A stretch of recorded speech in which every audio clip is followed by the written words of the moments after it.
В целом просто это был повод порадоваться. Как горячие пирожки расходятся футболки, бейсболки, модные шапки и спортивная форма с советской атрибутикой. Владельцы магазинов уверяют, что продажи такого товара бьют все рекорды. Вот, например, один из самых популярных заказов – часы. Конечно, советские, командирские. И обязательно, чтобы с надписью «СССР» или изображением герба на циферблате.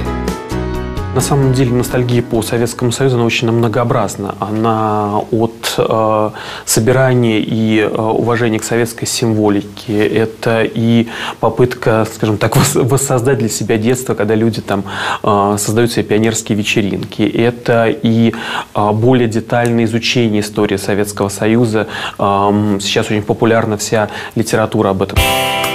Кроме государственных и революционных символов, россияне с любовью вспоминают и совсем, казалось бы, рядовые бытовые вещи. Например, посмотрите. Этот автомат с газировкой на московской выставке телекоммуникаций и новых технологий стал настоящей звездой.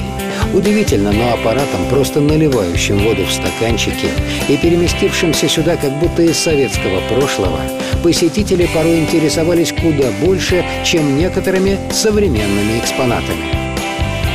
Автомат этот, кстати, совершенно новый, но дизайн повторяет старые аппараты, стоявшие в Советском Союзе на улице. А еще многие производители вдруг очень полюбили забытые ГОСТы. Ведь